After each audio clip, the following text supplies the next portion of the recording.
we going, folks? Beautiful day today. Didn't expect it to be so warm. I just came down to Coburg because I was in Lethbridge this morning, overcast, and we've got the sun here shining in Coburg. And I thought, let's do an update and some pruning on these tomatoes. Remember these two in the pots? You can't see them probably because we've got so many plants around them now. We've actually put the tomato trainer on this one. This is the one with the grow stick in it, or the grow bud. Well, it's called the grow stick, and that one there on the other side hasn't got it. Now, can you see that clearly? Should I take him in there for you, buddy? Yeah? Take him in? Yeah, all right. All right, let's go take this in carefully. And it's heavy. We'll bring it in here somewhere. Here we go. These are the two samples, identical tomatoes planted. Have a look at this one here. It's got a bit of a lean. I've got to clean it up now. This is growing taller. This has got the height on it, and they both have got fruit on it, but I did notice as I picked this one up that one of the fruit is starting to rot out, folks. Look at this. I reckon that's just too much rain on it. See that there? It's already fallen off. What a pity, huh? The other ones are still good. That one's still good. So we lost one, but we got a bit of yellowing going on at the bottom as well. So it's time to clean this up. Now, there's two trains of thought here, how you grow tomatoes. Some people like to grow them and let them ramble on, broken leaf here, right? Others like to only leave 1 or 2 litres, maybe 3. It's really up to the individual. Both ways are okay. And I suppose if you look at them in a natural environment, they will ramble and spread and crawl and sprawl up trees, along the edge of the forest, the edge of the woods. That's where they naturally grow. And they don't need a lot of direct sunlight either. Now, we've had a lot of rain. We've got a lot of growth coming on in the middle here. And you need to start thinning these out. Personally, I like to thin them out. And that's why I said you need to start thinning them out. Firstly, you've got to start removing discoloured leaves because they are no good. In other words, the plant stopped feeding that leaf or it's getting too much water. See, now that won't snap. You know how I said you click upwards first and then down, but see how soft that is still? Get yourself a nice pair of little pocket pruners like these, super sharp, and then just cut them off like that neatly and get rid of it. So if you can't snap it by hand, as I've shown you before, do it with a secateurs and pointy nose secateurs or a little pair of pocket pruners. These are ideal for this. Now, before we finish pruning that, let's go on to this one here as well. Let's see what's going on here. We've got the extra height. Have we got fruit? We've got one slightly discoloured leaf. Oh, let me spin this around. Get in there, have a look at that. We've got some beautiful fruit down below. It has set fruit, but we've got another sucker coming up at the bottom. Now, I leave 3 uprights. Sometimes 4, it depends on how healthy the plant is and how much space I have. But because I'm using this tomato frame here, look, it's going to constantly shoot out new suckers on top as well. So I'm going to train, and you can see I've got 3, so we're going to work with 3. We don't need any more than that because along the 3, if you come closely, as it grows taller, look at this bunch of flowers here. How gorgeous is that? But we've also got another shoot coming up. So continuously, where every leaf is, as I'm pointing here, everywhere, anywhere there's a leaf coming out of the main stem, the potential of a new shoot developing is 100%. And that's what's happening there. And that will happen here as well, where I'm pointing over here and along there. At the moment, it's decided to go at the top there. So if you've got 3 runners, eventually you're going to have multiple coming up again. See, even this down at the bottom. Now, question is, do you leave it because you got flowers on it? Or do you take it off and allow it to produce the other flowers that it has already on there? You know what, because we're doing this as a trainer, I can't let it become too bushy because we'll also have disease developing. And let me show you what I mean by that. Not enough airflow, not enough sunlight, or direct sunlight, which means completely in the shade, you're going to get angular leaf spot. If you can see that, sorry about the shadows here. See that marking there?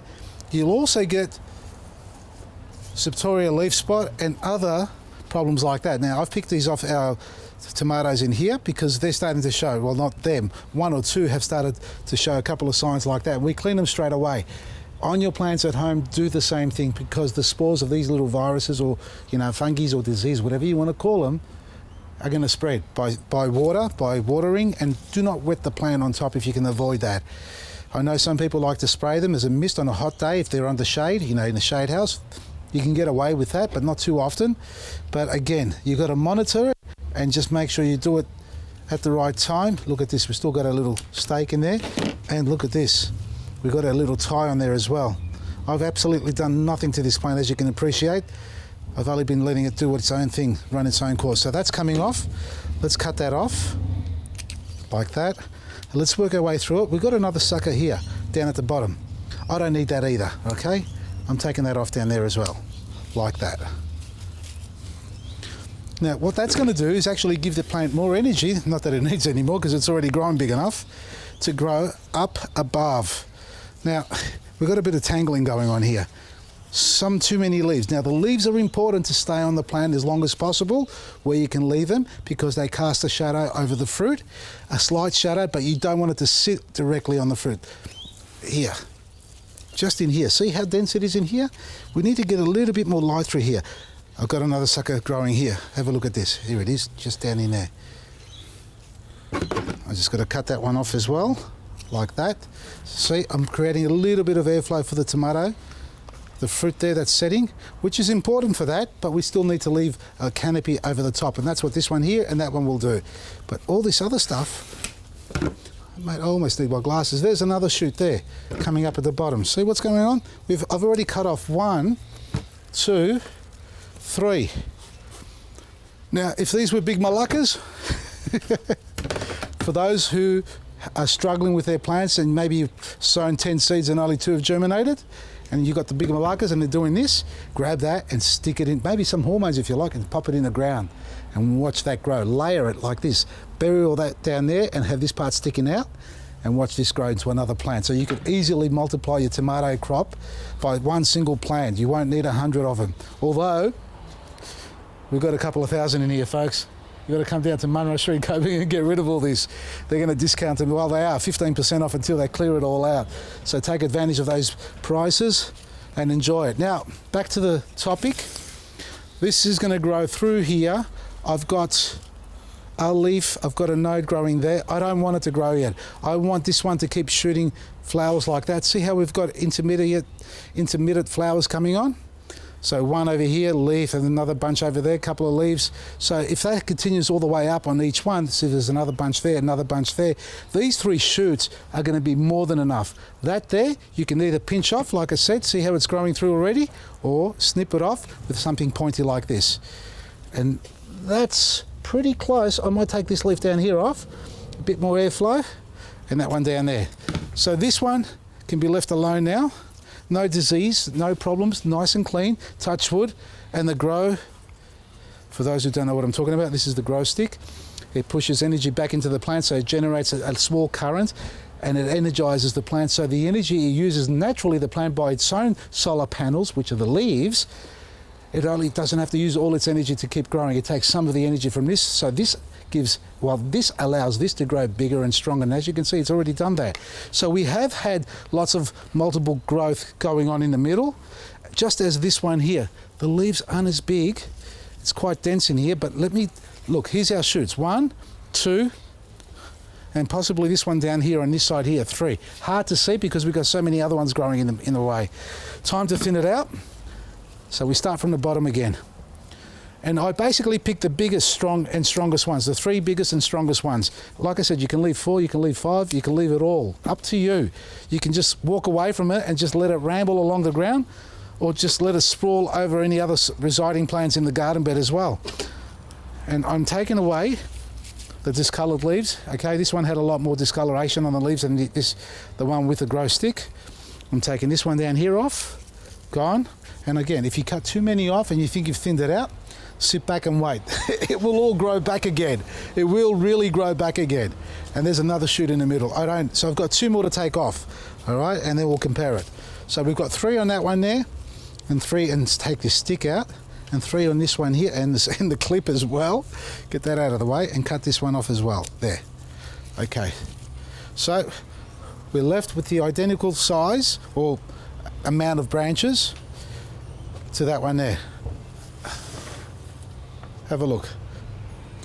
Nice fruit on it, and nice, really nice fruit on this one as well. This is looking healthier. Honestly, it is. We said the grow stick will help the plant grow by about 30% more, and it's doing that. It's actually, I mean, it's not just about the height, it's the quality of the plant as well, the health of the plant. This is looking a little bit more yellow. Identical mix, Basically, all it is that this one hasn't got a frame on it and it hasn't got the grow stick, so time to frame it up. Maybe I should have done it earlier when the plant was smaller, huh? This is the challenge. This is where I say to you, put the camera down for a second, mate. Give me a hand.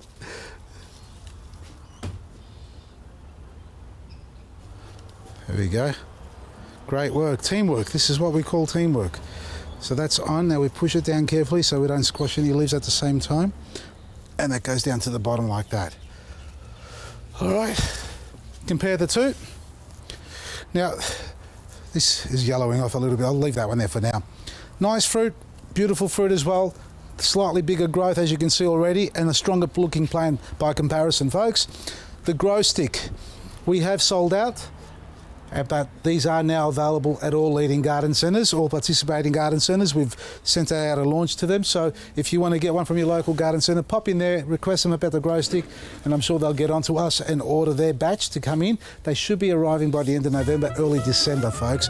That's what we're estimating at the moment, but don't hold your breath on it. It may be a week or two late from those dates, but nevertheless, we'll keep you posted and up to date on the arrival of the grow sticks. And soon we'll actually organise another pre-order system on our website for those who are keen to get their orders in early.